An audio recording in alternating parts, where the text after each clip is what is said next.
السلام علیکم لیبراز، میں ہوں سیدہ جویریہ شاہ اور آپ دیکھ رہے ہیں میرا یوٹیوب چینل۔ ویورز، آج کی اس ویڈیو میں ہم بات کریں گے لیبرا یعنی برج میزان کے لیے 8 جون سے 14 جون 2026 کا ہفتہ کیا معاملات لے کر آ رہا ہے۔ برج میزان، اگر پچھلے کچھ دنوں سے آپ کو ایسا محسوس ہو رہا تھا کہ زندگی کے بعض معاملات میں توازن بگڑ گیا ہے، دل کسی بات پر پریشان ہے یا آپ کسی اہم فیصلے کے انتظار میں ہیں، تو یہ ہفتہ آپ کے لیے اہم ثابت ہو سکتا ہے۔ ستارے اشارہ دے رہے ہیں کہ اب حالات آہستہ آہستہ واضح ہونا شروع ہو جائیں گے اور کچھ ایسے معاملات جنہوں نے آپ کو الجھا کے رکھا تھا ان میں بہتری آ سکتی ہے۔ اس ویڈیو کو آخر تک ضرور دیکھیے گا کیونکہ آخر میں ایک خاص پیغام آپ کے لیے ہے جو شاید آپ کے دل کی آواز بن جائے۔ ناظرین، اس ہفتے زہرہ جو کہ آپ کا حاکم سیارہ ہے، آپ کے رشتوں، محبت اور ذاتی زندگی پر خاص اثر ڈال رہا ہے۔ عطارد اہم گفتگو اور فیصلوں میں مدد دے رہا ہے، جبکہ مشتری قسمت اور ترقی کے معاملات میں پازیٹیو اشارے دکھا رہا ہے۔ چاند بعض اوقات جذباتی حساسیت بڑھا سکتا ہے، اس لیے دل اور دماغ کے درمیان توازن رکھنا ضروری ہوگا۔ برج میزان، آپ فطرتاً امن پسند، نرم مزاج اور انصاف پسند لوگ ہوتے ہیں۔ آپ ہمیشہ چاہتے ہیں کہ سب خوش رہیں، لیکن کبھی کبھی دوسروں کو خوش رکھنے کی کوشش میں خود کو نظر انداز کر دیتے ہیں۔ یہ ہفتہ آپ کو یہ یاد دلا رہا ہے کہ اپنی خوشی اور سکون بھی اتنا ہی اہم ہے جتنا دوسروں کا آپ خیال رکھتے ہیں۔ رزق کے حوالے سے یہ ہفتہ پازیٹیو نظر آ رہا ہے۔ اگر آپ بزنس کرتے ہیں تو کسی نئے رابطے یا منصوبے سے فائدہ ہو سکتا ہے۔ جاب کرنے والوں کے لیے بھی اچھی خبر، تعریف یا ترقی کے امکانات موجود ہیں۔ البتہ فضول خرچی اور غیر ضروری خریداری سے بچنا بہتر رہے گا۔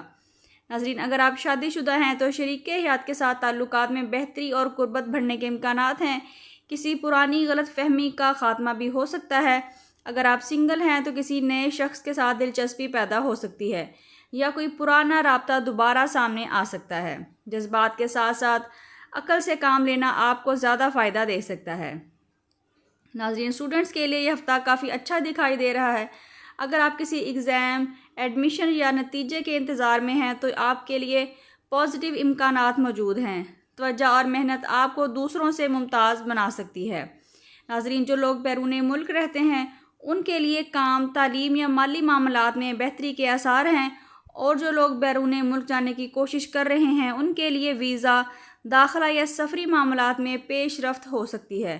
اگر تاخیر ہو رہی ہے تو صبر رکھیں، معاملات بہتر سمت میں جا سکتے ہیں۔ گھر کے ماحول میں سکون اور خوشگوار تبدیلیوں کے امکانات ہیں۔ کسی عزیز سے اچھی خبر مل سکتی ہے۔ خاندان کے ساتھ وقت گزارنا آپ کے دل کو سکون دے گا۔ ناظرین، ہیلتھ کے حوالے سے یہ ہفتہ بہتر رہے گا، لیکن ذہنی دباؤ اور زیادہ سوچنے کی وجہ سے تھکن محسوس ہو سکتی ہے۔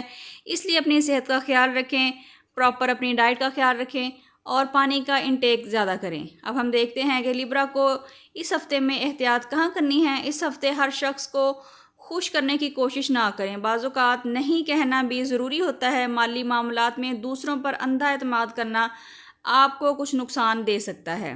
ناظرین، کسی ضرورت مند کو سفید چیز یا کھانا صدقہ کرنا آپ کے معاملات میں آسانیاں پیدا کرے گا۔ روزانہ کسی بھی نماز کے بعد اول و آخر 11 مرتبہ درود ابراہیمی کے ساتھ 111 مرتبہ یا ودودو پڑھیے۔ انشاءاللہ محبت، سکون اور خیر و برکت آپ کی زندگی میں لوٹ کر آئے گی۔ آخر میں دیکھتے ہیں کہ برج میزان کے لیے اس ہفتے کا اوور ویو کیا ہے۔ جب دل اور نیت صاف ہو تو اللہ راستے خود آسان کر دیتا ہے۔ اگر آپ کسی معاملے میں پریشان ہیں تو دعا کو مضبوط رکھیے اور مایوسی کو اپنے قریب نہ آنے دیں۔ بعض اوقات جن چیزوں میں تاخیر ہوتی ہے وہی بعد میں سب سے بڑی نعمت ثابت ہوتی ہے۔ اللہ پر بھروسہ رکھیے، آنے والے دن آپ کے لیے خوشخبری، سکون اور بہتری کے پیغام لے کر آ سکتے ہیں۔ ناظرین، اگر آپ اپنی ذاتی زندگی، محبت، شادی، رزق یا مستقبل کے بارے میں پرسنل کنسلٹیشن حاصل کرنا چاہتے ہیں تو اسکرین پر دیے گئے نمبر پر واٹس ایپ کر کے اپنے لیے رہنمائی حاصل کر سکتے ہیں، لیکن یہ فری فورم نہیں ہے۔ ناظرین، کمنٹس میں اپنا اور اپنے زوڈیک سائن کا نام ضرور لکھیے گا تو برکت اور خوشخبری کی دعا کی جا سکے۔ اگر آپ چاہتے ہیں کہ اس ہفتے آپ کی زندگی میں سکون، محبت اور آسانیاں آئیں تو کمنٹس میں یا اللہ خیر ضرور لکھیے گا۔ اللہ تعالیٰ آپ سب کی زندگیوں میں کامیابیاں اور آسانیاں پیدا فرمائے۔ ملتے ہیں کسی اگلی ویڈیو میں، جب تک کے لیے اللہ حافظ۔